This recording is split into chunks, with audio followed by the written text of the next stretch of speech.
Anniversary पे हम सब चॉस लेके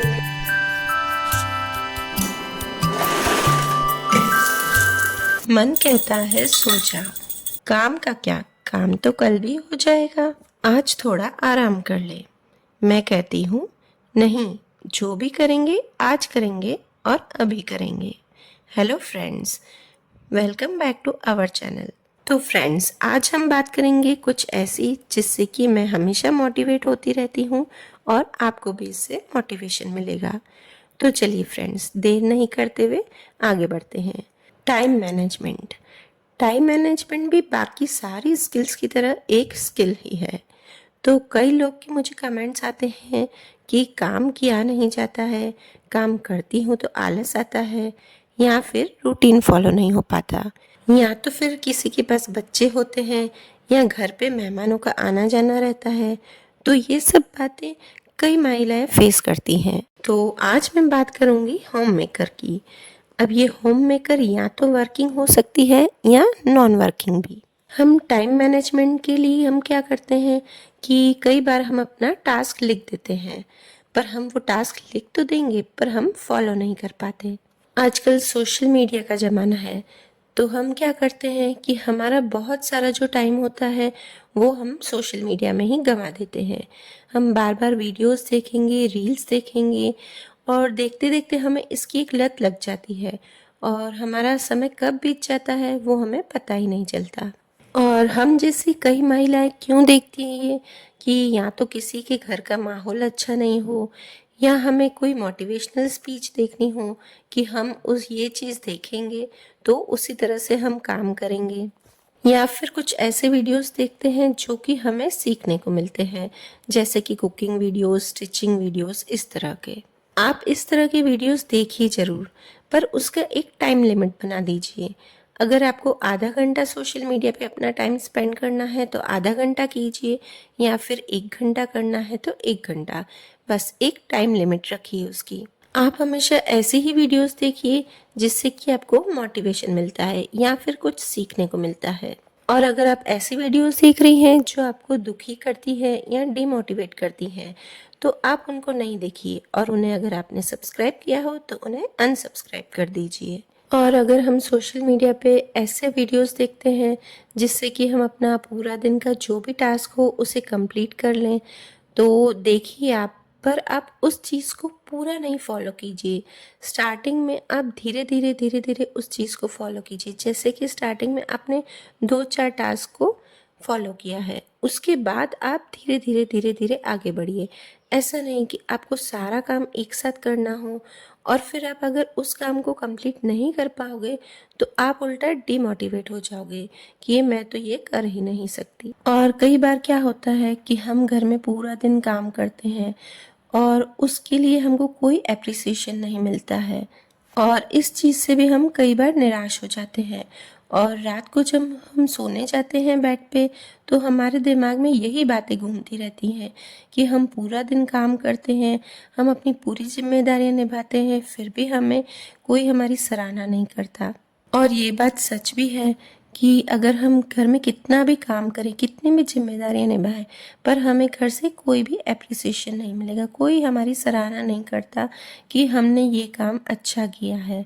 वो सोचते हैं कि ये तो इनकी एक जिम्मेदारी है, शादी के बाद तो हमको यही करना है। पर आपको क्या करना है, इन बातों को दिमाग से हटाना है और सुकून से जाकर ऐसी जगह पर बैठिए जिससे आपको शांति मिलती हो, बालकनी में, छत में, और आप एक चाय बनाकर गर्मा गर्म पीजिए और अकेले में बैठकर अब खुद से बातें कीजिए। और ये सोचिए कि मैंने जो भी किया है अपना बेस्ट किया है, फिर जिसको चाहे जो भी लगे। और फिर खुद से प्यार करना सीखिए। मैंने सेल्फ लव के बारे में भी एक वीडियो बनाई है, उसकी लिंक डिस्क्रिप्शन बॉक्स में आपको दूंगी। बस आपको क्या करना है कि सोशल मीडिया पे टाइम नहीं ज़्यादा स्पेंड कीजिए, और आपको जिन वीडियोस से मोटिवेशन मिलता हो या फिर कुछ सीखने को मिलता हो, बस वही आप देखिए और छोटे छोटे टास्क लिख दीजिए, बस उनको पूरा करने की कोशिश कीजिए। अगर आपके पास और समय मिलता है तो थोड़ा समय अपने लिए निकालिए, जैसे कि आपने अपने लिए कोई स्किन केयर कर लिया हो, या फिर आपकी कोई ऐसी फ्रेंड हो जिससे आप अपनी सारी बातें शेयर कर सकें और जो आपको हमेशा मोटिवेट रखती है, या फिर वो ऐसी बातें करती है जिससे हंसी मजाक से हमारा मन भी अच्छा हो जाता है, एकदम खुश हो जाता है, तो बस उससे थोड़ी देर बातें कर लीजिए। और मैं हमेशा से एक ही बात कहती हूँ कि अगर हम खुश होंगे तो हम हमारा सारा काम भी अच्छे से कर सकेंगे, स्वस्थ भी रहेंगे, और इस तरह से हम अपनी लाइफ को एंजॉय करेंगे। और ये सारी बातें करना तो बहुत ही आसान है, पर इसे अपने जीवन में ढालना बहुत ही मुश्किल है। पर आप एक बार धीरे धीरे शुरुआत कीजिए और मुझे यकीन है कि आप इन बातों को अपने जीवन में ज़रूर डालेंगे। तो चलिए जी, तो आज मैंने अपने दिन की शुरुआत की है सुबह 4:30 बजे से, और मेरा नहाना धोना हो गया है, मैंने पूजा भी कर ली है, और मैं तैयारी कर रही हूँ कृष्ण जन्माष्टमी की। मतलब कि मैंने ध्रुव के लिए धोती सिली है। और अभी लंच और खाने में बहुत टाइम था, तो मैंने सोचा कि सुबह का समय क्यों ना इसका यूज़ किया जाए। और सच बताऊं, मुझे धोती सिलना बिल्कुल भी नहीं आता। मुझे इसे ज़रा भी एक्सपीरियंस नहीं है धोती सिलने का, पर मैंने यूट्यूब पे देख के ये सिली है, और मुझे इसे सिलने में इतना टाइम लग गया क्योंकि जो मैं वीडियो देख रही थी जिसमें लाइक्स ज़्यादा थे, उसका मुझे समझ में ही नहीं आ रहा था, और जिसको मुझे समझने में 1 घंटा लग गया। और वहीं दूसरी ओर जब मैंने दूसरा वीडियो देखा जिसमें लाइक्स कम थे, तो उसका मुझे 10 मिनट में ही समझ में आ गया और मेरी फटाफट से धोती बन गई। तो इस बात से मुझे एक तो सीख आज मिल गई कि ऐसा नहीं है कि जिस वीडियोस के ज़्यादा सब्सक्राइबर हों, ज़्यादा लाइक्स हो, उनसे ही हम कुछ अच्छा सीखें। तो फाइनली मैंने ध्रुव के लिए धोती बना दी है, और अब मैंने लंच बॉक्स बनाया है बच्चों का, और लंच बॉक्स में मैंने आज बनाया है फ्रैंकी। और इसकी अगर आपको फुल रेसिपी चाहिए तो मैं उसकी एक अलग से वीडियो डाल दूँगी, और उसकी लिंक मैं इसी वीडियो के डिस्क्रिप्शन बॉक्स में दे दूँगी। और फिर मैं अपने रूम में गई तो वहाँ पे देखा कि कबूतर इस तरह से बैठा हुआ था। तो इतना प्यारा लगता है ना अगर यहाँ पर कबूतर आते हैं। यहाँ पर मैं चावल डालती हूँ तो इधर वो आके और बैठते हैं और खाते हैं। और उसके बाद मुझे तुलसी माता को जल चढ़ाना था। आज मैंने पूजा की थी पर तुलसी को जल नहीं चढ़ाया था, तो बस वो जल चढ़ा के, और सामने जो मेरे शिव भगवान का मंदिर है, मतलब शिव भगवान का मंदिर है, वहाँ पे मैं यहीं से ही हाथ जोड़ देती हूँ। और फिर उसके बाद मैं गई शिव भगवान के मंदिर, जहाँ मैं रोज़ जाती हूँ, जो हमारी बिल्डिंग के नीचे ही है। और इसके बाद सारा काम हम निपटा कर और हम शाम को गए मटकी लेने जन्माष्टमी के लिए। अनन्या और मैं ही गए थे, बस वहाँ से मटकी लेके आए।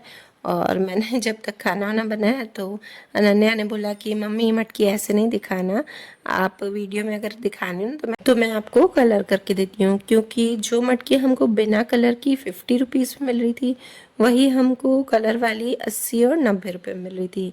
तो हमने सोचा फालतू, ये तो घर पे कलर जल्दी हो जाता है और अनन्या को क्रिएटिविटी अच्छी भी लगती है, तो उसने बोला मम्मी छोड़ो, इतनी महंगी लेने से अच्छा हम यही वाली ले लेते हैं। शाम को गए थे तो ये मटकी लाए हैं और आर्टिफिशियल फ्लावर लाए हैं। बस अनन्या और मैं ही गए थे लाने।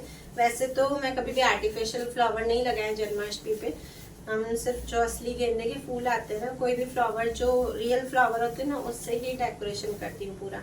ये फर्स्ट टाइम ही मैं लाई हूँ। और ये मटकी हमको पड़ी है 50 रुपीज़ की, और ये कलर अनन्या ने आके किया है। उसने आते ही बोला कि मम्मी मैं पहले कलर करूँगी उसके बाद अब दिखाना, ऐसे अच्छी नहीं लग रही। तो बस आते ही उसने कलर किया है, उसके बाद मैं आपको दिखा रही हूँ। और ये मटकी पड़ी है हमको 50 रुपीज़ में, और जो कलर वाली जो रेड कलर पूरा किया होता है ना, वो हमको 90 रुपीज़ में पड़ रही थी। तो बहुत ही कॉस्टली, मतलब देखो कितना डिफरेंस है, सिर्फ कलर का वो 40 रुपीज़ ले रहे थे एक्स्ट्रा। तो बस कान्हा जी की तैयारी हो गई है, मतलब जन्माष्टमी की तैयारी जो हमको लाना था बाहर से वो सब हो गया है। और हम कैसे कैसे सेलिब्रेट करते हैं आप जरूर देखिएगा। जो भोग के लिए मैं बनाऊंगी, पंजीरी और मिठाई जो भी मैं बनाऊंगी वो मैं आपसे नेक्स्ट व्लॉग में शेयर करूंगी। तो गाइस व्लॉग से जुड़े रहिएगा, और अगर आपको मेरे व्लॉग्स अच्छे लग रहे हैं तो प्लीज़ इसे लाइक कीजिएगा, और अगर आप मेरे चैनल पर नए हो तो सब्सक्राइब करके बेल आइकन प्रेस कीजिएगा, जिससे कि आपको मेरे सारे वीडियोस की नोटिफिकेशंस मिलती रहेंगी।